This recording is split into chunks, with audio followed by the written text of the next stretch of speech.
Hello again and welcome back to Collecting and Hobbies. This is a new year and this is January 2017.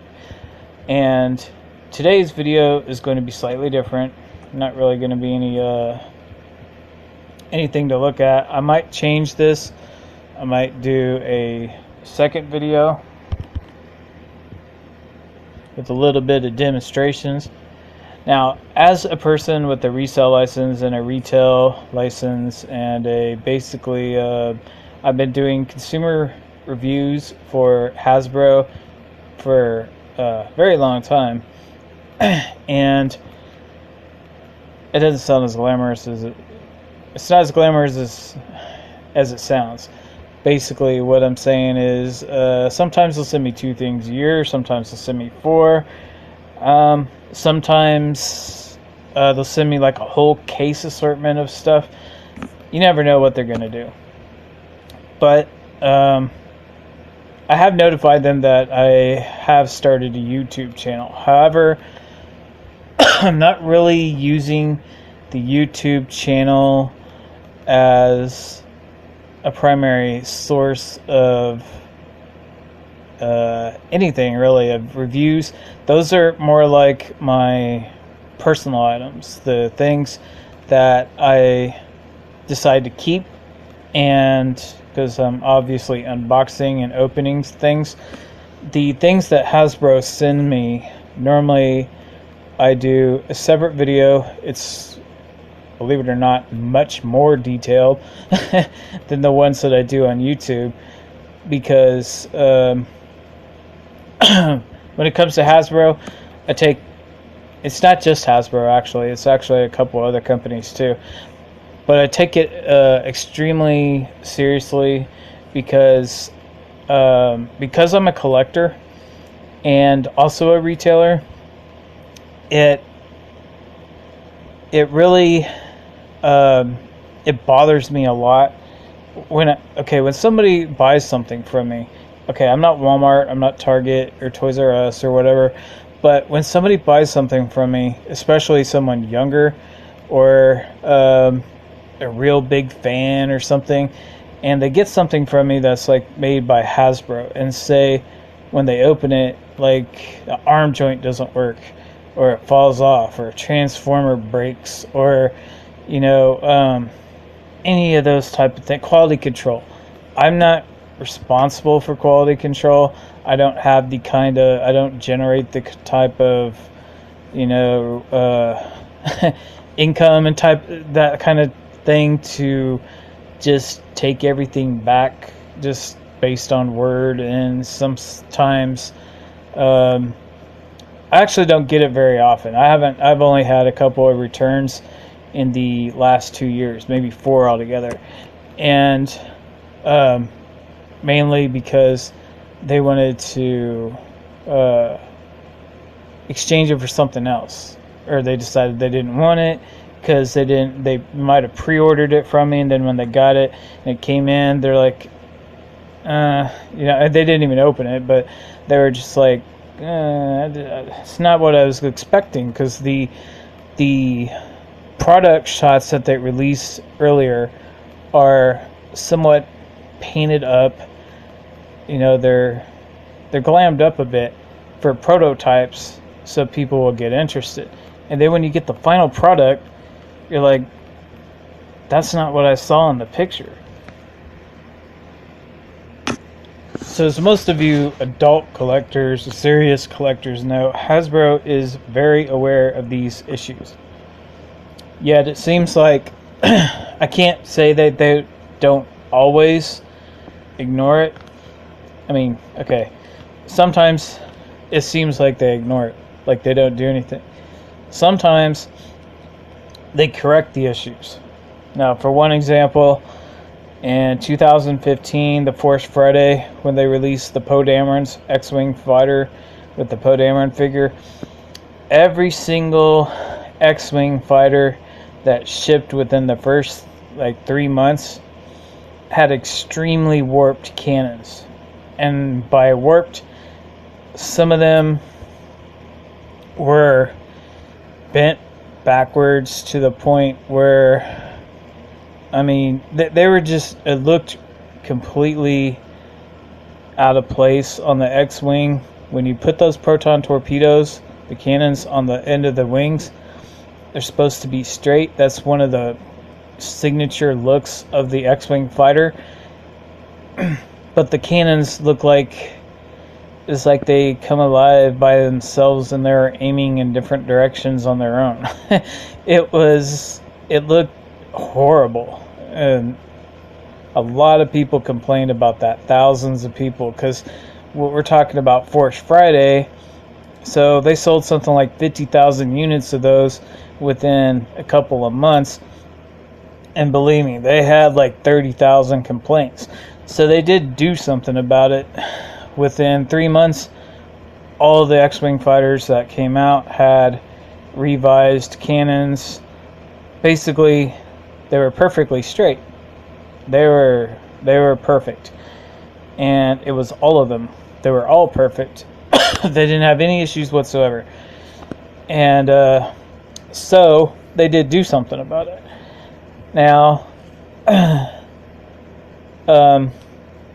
anyway, so I've actually been contacted. Every now and then Hasbro will reach out, contact certain people, and ask them to, sometimes they kind of exclusively ask certain people just, well, what do you think of this? What do you think of that?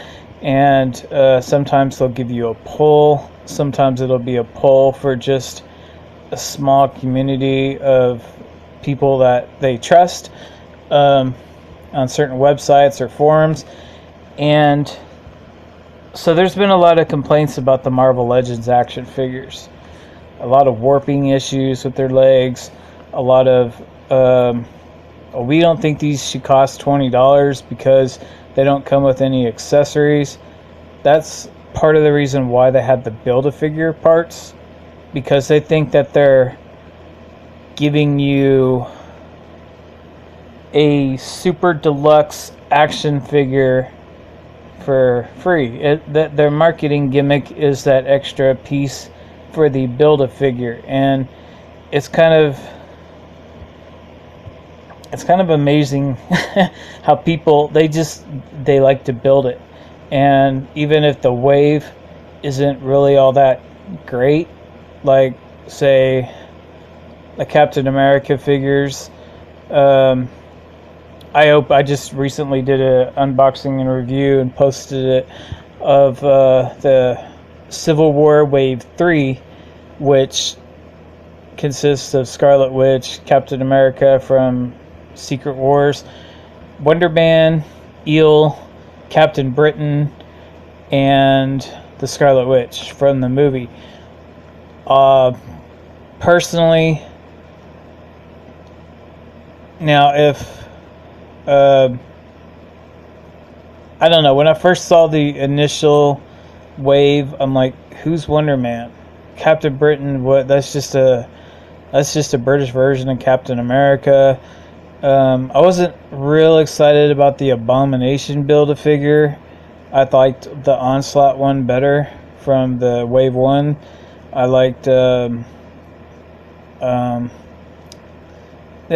funny part was the Spider-Man figures that were coming out during that time too. The Wave 6 with the Build-A-Venom. It was build more like Space Venom. He didn't have like a regular Venom head. He had kind of like a robotic looking head.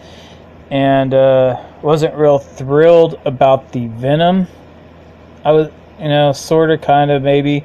But that wave was a very strong wave. It had not a lot of good figures in it. It had Miles Morales, which is like a black costume Spider-Man.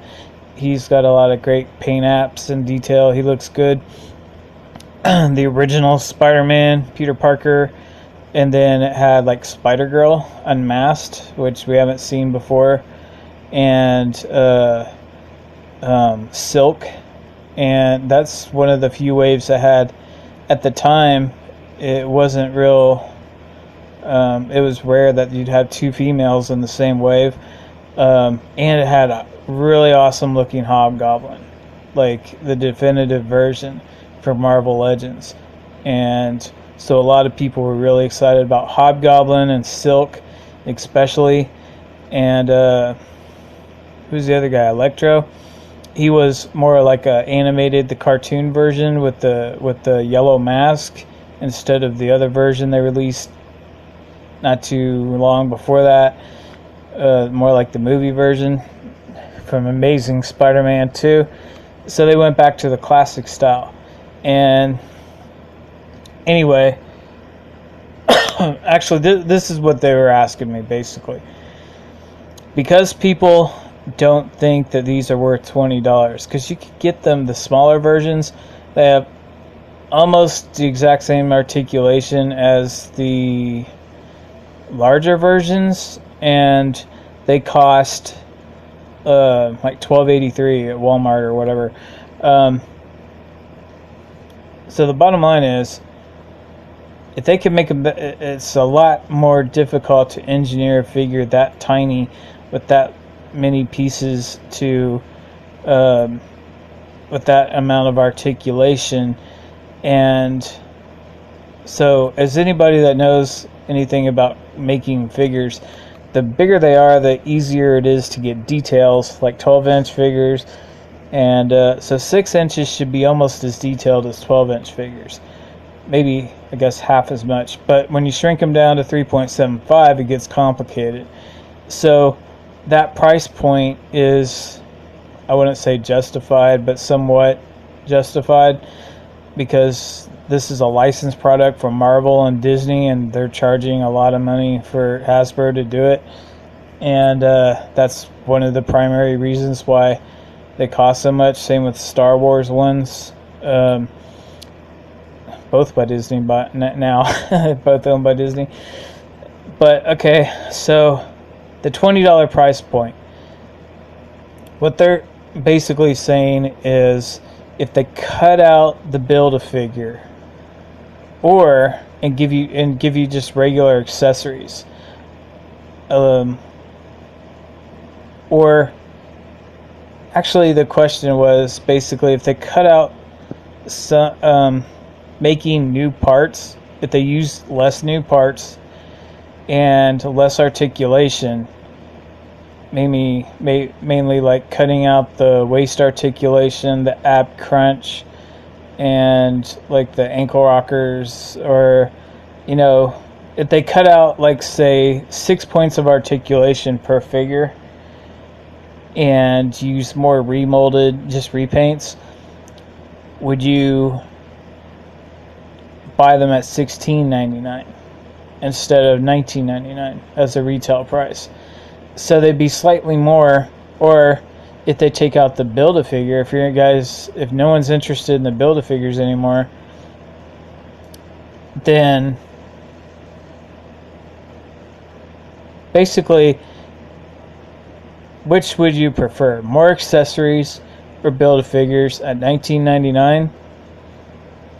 Or would you prefer that they drop that, cut out a bit of the articulation? Or would you prefer that they maybe increase the price to $22.99 and apply more accessories and better paint? They did a poll recently, a month or two ago, about the Black Series figures too. Would you prefer a $24.99 figure with better paint details? Like a lot of people are complaining about Princess Leia's head, the new one, from A New Hope. So it's like, what do you guys think? Do you think $24.99 for supposedly what Hot Toys, I don't think it's going to get that good, but Hot Toys or Mafex or SH Figure Arts, something like that, if they put better more time into the paint details and likenesses, would you pay $24.99? And from the results that I've seen on the forums, everybody's overwhelming yes, do it now. Please. But at the same time, you got about 25% of the population saying that No. Why would we pay more when that's what we should be getting in the first place? Because that's what the figures look like in the photoshopped or glamorized pictures before they're released. And so if you're going to show a product of what it looks like, release that. Don't cut it down for mass distribution and make it less than what you already advertised. And so basically that's what this little video is about. Which do you prefer? Do you prefer like maybe $22.99 for Marvel Legends and more accessories and better, more realistic paint apps? Remember, these are from comic books. So they're supposed to look kind of cartoony, somewhat. Because some of them are meant to be that way to be more accurate. So, alright, so leave a comment below if you want, private message, whatever, or just email Hasbro or whatever you want to do with this. And so let them know. Do you want $24.99 Star Wars Black Series figures that are more detailed? I think they should release maybe something to prove their point, really. I think they should do a one-off maybe, or like an exclusive. Hey, this is what it's going to look like. This is an example of what they're going to look like. Because if they do, if everybody says yes, and then they increase their product to a higher standard and release these and nobody buys them, you might not get any more Black Series figures to some extent. They might cancel them because they have to, in order for them to make money, they have to produce these, like in the dozens of thousands, so we're talking at least 50,000 plus per figure, more like 100,000, close to it. So you gotta, basically they're leaving it up to us. I don't think they're really going to change anything, honestly. I think this is just kind of a survey, because they do sell well. They're already selling at the point right now where unless you go to Toys R Us, you won't find them for the most part, kind of. The Rogue One figures haven't been selling as well as the Force Awakens figures. That's just that's all I got to say about that. There wasn't enough. They're keeping in demand. They're keeping up with demand because there's less of it. I'll put it that way. Now, the newest wave with the Darth Revan, Big Kenobi, Sabine Wren, Princess Leia, and the other two, AT-AT Driver and Hoth Snowtrooper, these were originally supposed to be released in June of 2016. And they put them off because of, supposedly they had a fire in the manufacturing place or whatever, which caused a lot of like the X-Men figures, the Spider-Man Wave 6, Captain America Civil War Wave 3 to be hard to find at retail and only online. They were, you could really only buy them online. So that had something to do with it. And they actually, they're made in a different factory now than the Marvel Legends. They've separated those.